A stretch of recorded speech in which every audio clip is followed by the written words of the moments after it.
Hola, bienvenidos a esta cápsula de consejería. Soy Andrea Ríoseco, médico familiar. Esta cápsula está basada en una capacitación creada por la doctora Solange Rivera, el doctor Nicolás Bartisevich y la doctora Victoria Rodríguez, que crearon para capacitar a residentes de medicina familiar, que luego ellos capacitaron a otros alumnos de pregrado y equipos de salud de atención primaria sobre consejería breve en alcohol y tabaco específicamente.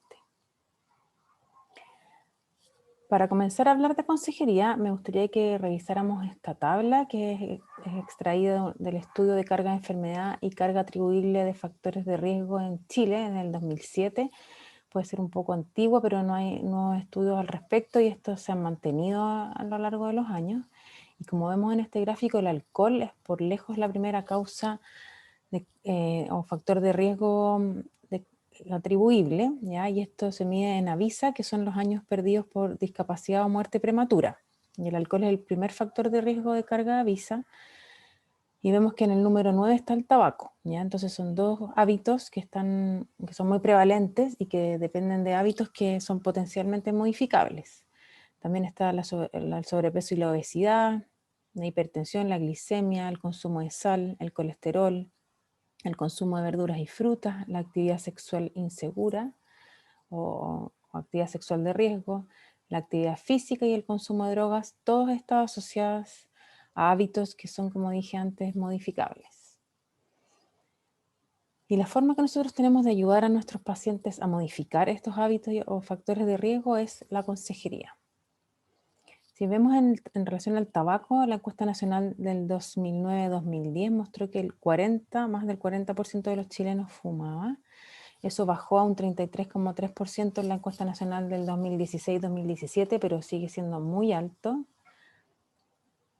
Y además de una alta prevalencia de este hábito, se sabe que causa mortalidad prematura, ¿sí? Por eso su carga de avisa.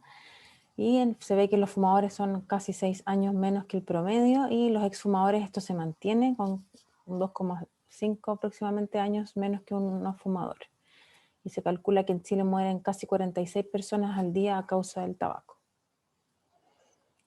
El consumo de alcohol se divide según la cantidad de alcohol que se consume en un consumo de bajo riesgo, que es el 87% de la población chilena, un consumo de riesgo que es el 11% de los chilenos. Esto es determinado el riesgo según el puntaje que se obtiene en el audit, y se sabe que este 11% es el que otorga la mayor carga de enfermedad como factor de riesgo. Ese grupo poblacional, no a la población con un consumo problema o dependencia, es el consumo de riesgo, esa población la que tiene una discapacidad o una muerte prematura atribuible al alcohol. Y es la población que vamos a buscar nosotros para aconsejar o para hacer consejería. ¿Cuán efectiva es la consejería? Y hay evidencia de muy buena calidad que muestra que la consejería tiene eficacia para aumentar la actividad física, para disminuir el consumo de alcohol de riesgo, para disminuir el hábito tabáquico y en el fondo lograr el cese tabáquico y este se mantenga en el tiempo, para mejorar los hábitos de alimentación con dietas más saludables y en la prevención del VIH-Sida. Vamos a mostrar algunos estudios. Esta es una revisión de la Cochrane con su metaanálisis que muestra el 2007, que mostraba que en la intervención breve versus el control era a favor de la consejería breve. Esto me dio el outcome, era gramos de alcohol consumido a la semana y se disminuía hasta en 38 gramos de alcohol a la semana de consumo. Este mismo estudio, hecho el 2018, que agregó en el fondo más estudios, sigue manteniéndose la diferencia a favor de la intervención. Aquí bajó un poco la cantidad de gramos de alcohol que se disminuye, pero sigue siendo significativo clínica y estadísticamente. Y en tabaco se sabe que el advice, que es solo el consejo, que es más breve aún que aconsejar, versus el control, mejora en el fondo el cese tabáquico y esto se mantiene en el tiempo al seguimiento de los 6 y 12 meses. ¿Qué entendemos por consejería ahora? ¿Cómo lo definimos? Es una intervención en salud, es una herramienta con la que contamos los médicos y esto es transversal a las especialidades, transversal al rol que tenemos en el equipo de salud. Lo puede hacer cualquiera del equipo, no solo el médico, y es una herramienta con la que contamos para cambiar a un hábito de algún paciente que nosotros consideremos que es necesario que lo haga. Ya puede ser uno de los hábitos que hemos comentado, pero también puede ser mejorar la adherencia a los fármacos, mejorar la adherencia a algún otro tipo de tratamiento. Y esto se hace mediante la entrega de información, se debe basar en la motivación del paciente, y esto es muy importante, lo vamos a ver ahora, y requiere de habilidades específicas, y para eso hay unas estructuras que vamos a repasar ahora, una en particular, que es el FRAMES. Esto es para mostrarles que hay distintos niveles de consejería, distinta intensidad de la consejería que le podemos hacer a los pacientes. Existe la consejería o intervención mínima, que vamos a ver que es solo hacer feedback positivo a un paciente que tiene un hábito que es saludable, que es beneficioso para su salud, y frente al cual nosotros no podemos quedarnos callados. En el fondo, frente a un paciente que nos cuenta que dejó de fumar, es necesario que hagamos algo, que le digamos un feedback positivo. Si no, ese paciente frente a una recaída es más probable que recaiga. Así que frente a un paciente que dejó de fumar o un paciente que no fuma, que tiene un consumo de alcohol de bajo riesgo, o que hace ejercicio, que se alimenta saludablemente, que ha bajado de peso, nosotros tenemos que hacer algo que es una consejería mínima. Después está la consejería de intervención breve, que es la que vamos a ver en detalle ahora usando esta estructura que les nombré.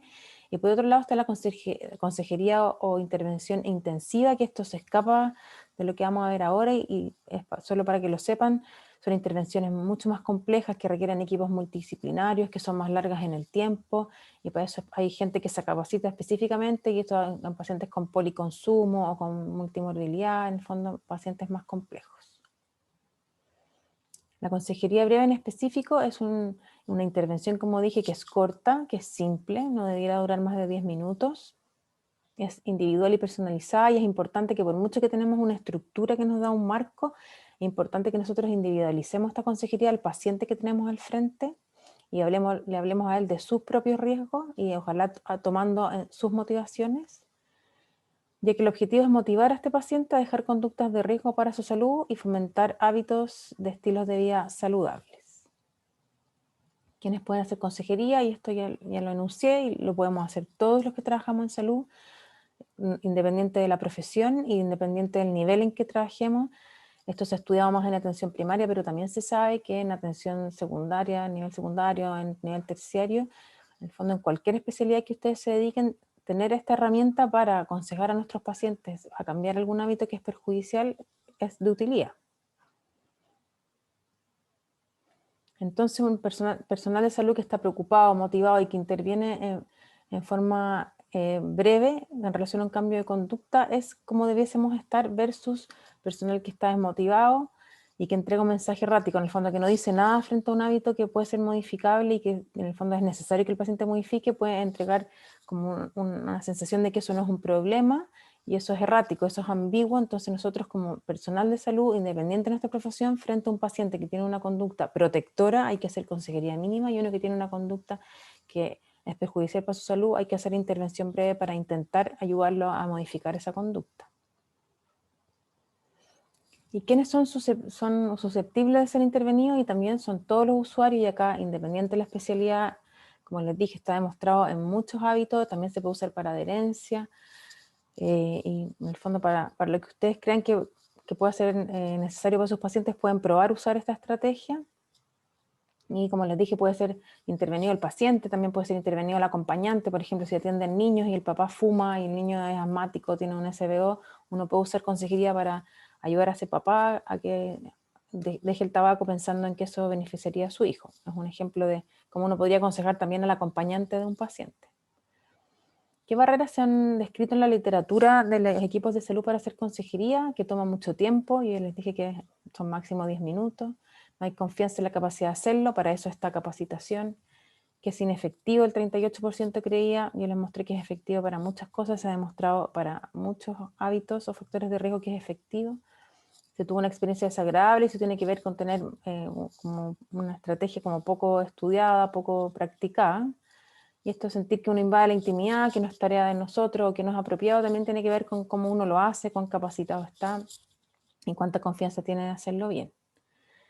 Entonces la consejería, si la hacemos todos, cada vez que nos encontramos con un paciente que tiene algún hábito o factor de riesgo modificable, tendría una amplia cobertura. Ya les mostré que es efectiva y tiene bajo costo, ya que solo ocupa un tiempo breve de una consulta. ¿Cómo podemos hacer consejería? ¿Cómo se hace? Son 3 pasos. Primero hay que detectar el nivel de riesgo del paciente, luego definir la intervención que vamos a realizar según el riesgo detectado y luego estructurar la intervención. Entonces, primero tenemos pacientes sin riesgo, con riesgo mínimo, que son los que dejaron de fumar, los que nunca han fumado, que se alimentan saludablemente, que hacen ejercicio, que adhieren. Después están los pacientes con riesgo, con algún factor que les otorga mayor probabilidad de enfermar o hábitos, conductas modificables, y ya pacientes que tienen trastornos o patologías. Así los clasificamos según el nivel de riesgo. Y en alcohol, por ejemplo, usamos el audit, que ya se los mostré en esa pirámide, y según el puntaje en el audit, ponemos al paciente con un consumo de bajo riesgo en la base de la pirámide, un consumo de riesgo, que era el 11% que les mostré, un consumo problema en la punta de la pirámide. Y en tabaco preguntamos por consumo y si el paciente está motivado por dejar de fumar, y lo dividimos en sin riesgo, con riesgo y motivado, o con riesgo y sin motivación.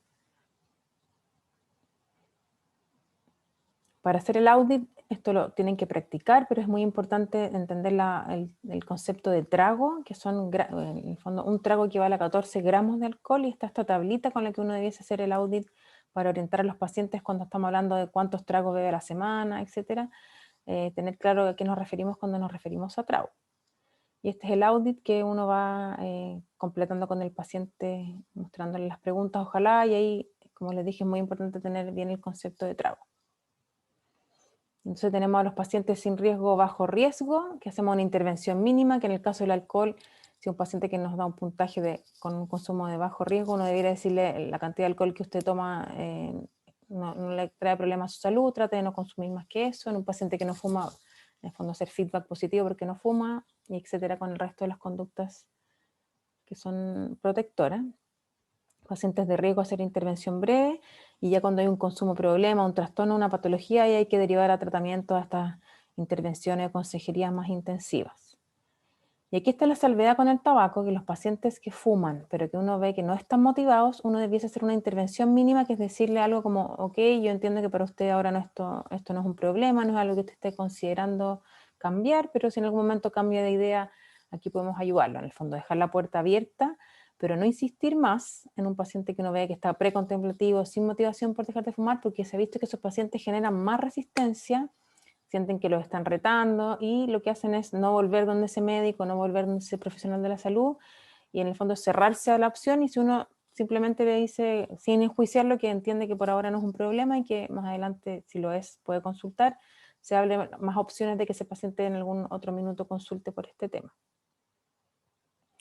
Después de que tenemos el riesgo, vemos la intervención que vamos a hacer, si es mínima, si es breve o si vamos a derivar. Y para eso usamos el modelo FRAMES, sobre todo para la intervención o consejería breve.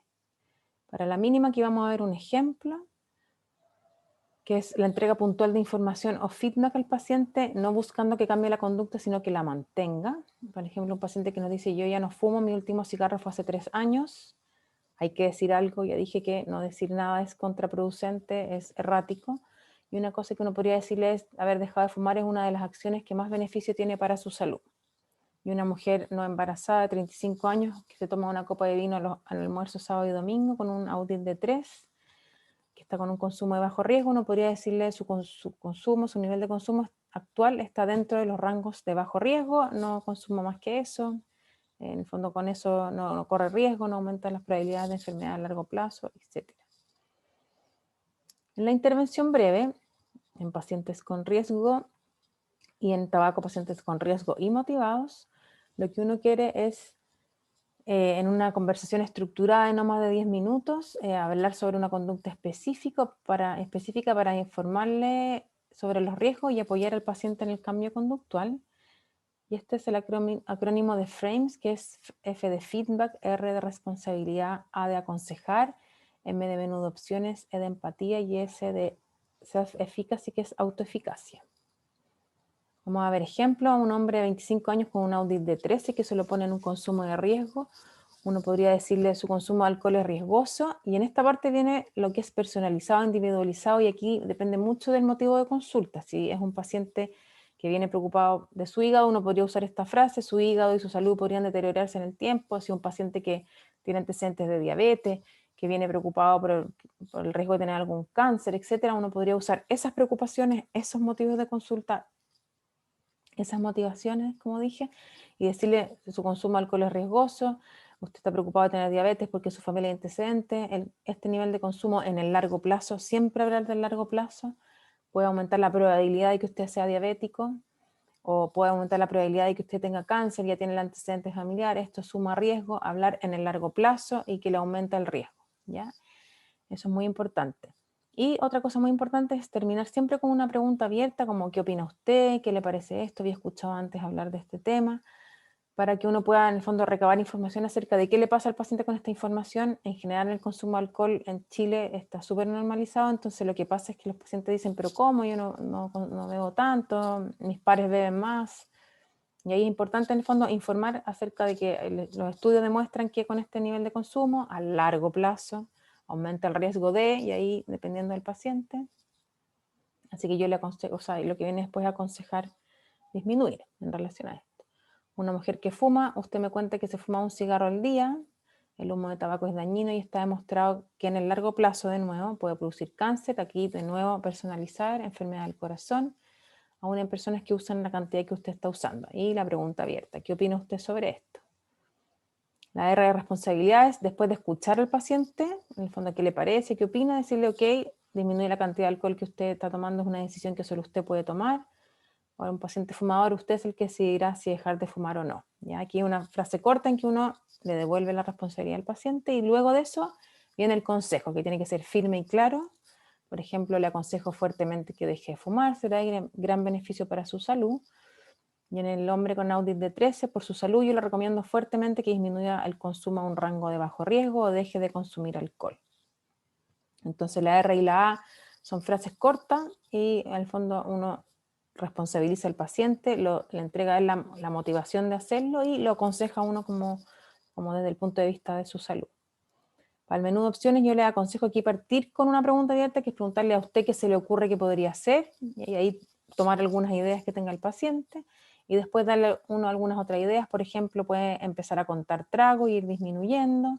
También es útil evitar situaciones en las que se bebe más, hay algunos ejercicios conductuales que se pueden hacer, y también hay medicamentos que podrían ayudar, y ahí uno tiene que saber qué puede ofrecerle según el contexto donde trabaja. Lo mismo que a la mujer fumadora, ¿qué se le ocurre a usted? O que ha intentado usted otras veces que le ha funcionado, tratar de buscar en el paciente alguna estrategia y dar algunas opciones como contar cigarros, registrarlo, ir disminuyendo, fijar un día en que se dejar de fumar y hablar con sus amigos o familiares con los que generalmente fuman para que le apoyen, esperar 10 minutos antes de fumarse un cigarro, y también hay medicamentos, aquí lo podemos ayudar en el CESFAM o donde ustedes trabajen. La E y la S son más que partes estructurales de la entrevista, son cosas que tiñen la conversación, y la empatía tiene que ver con no juzgar, con ponerse en el lugar del paciente. Los pacientes en general saben de riesgos, por ejemplo en tabaco yo creo que no hay nadie que no sepa de los riesgos, pero los pacientes obtienen algún beneficio de la conducta, ya de beber con un nivel de riesgo, de fumar, de no adherir a tratamiento, de no hacer ejercicio, de no en el fondo alimentarse bien. Algún beneficio obtienen, entonces uno tiene que empatizar con eso y no juzgar. Y por ejemplo, esta es una frase que este hombre con audit de 13, lo que pasa es que uno llega cansado de la pega y algún gusto hay que darse, y uno puede decirle, claro, entiendo, tomarse una cerveza es relajante, un gusto que usted se da, pero al mismo tiempo le puede dañar su hígado, y aquí mostrar un poco la ambivalencia que puede aparecer. Y en la mujer fumadora, si yo lo he intentado antes y no duró nada sin fumar, uno aquí sin jugar podría decirle, fumar es un tema que le preocupa, usted lo ha intentado antes de dejarlo, y además dejar de fumar después de tantos años no debe ser fácil. Y la autoeficacia también son frases que van apareciendo, uno puede intencionarlas un poco más al comienzo cuando no tiene mucha práctica, pero sí buscar, como en el relato del paciente, cuando uno hace preguntas abiertas, en el fondo frases que uno pueda rescatar para mostrarles que uno cree que el paciente es capaz. Por ejemplo, la mujer fumadora que dice, fumar no es un problema para mí, puedo dejarlo cuando quiera, entonces usted puede dejar de fumar cuando quiera, porque usted cuando se propone algo se pone a trabajar en eso, hay que mostrarle que es capaz, que uno cree que puede lograrlo. En resumen, entonces, las consejerías breves son intervenciones que tenemos los profesionales de salud, que está demostrado que son efectivas para disminuir estos riesgos. Es importante categorizar al paciente para definir la intervención más adecuada. Ya definir si vamos a hacer una intervención mínima en un paciente sin riesgo, una intervención breve en un paciente con riesgo y en un paciente que ya tiene una patología, un trastorno en ese paciente, también es importante categorizarlo para derivarlo. Ahí uno puede usar un frames para que el paciente acepte ser derivado, pero ese paciente es importante, en el fondo, problematizar con ellos, ojalá usar el frames o otra forma para aconsejarlo de lo importante que es que acepte ser derivado y tratado. Y a quienes se puede intervenir, a toda la población eligiendo la intervención según su riesgo, y ahí, como dije, esto es transversal a la especialidad, al setting donde estemos atendiendo, y cómo intervenir haciendo intervención mínima que ya les dije que es efectiva en sí misma, y usando el frames que ordena cómo hacer la intervención breve. Si tienen dudas, pueden escribirme a mi correo arrioseco@uc.cl. Muchas gracias y mucha suerte. La idea de esta cápsula es que ustedes se preparen para luego practicar con pacientes entrenados o con pacientes reales.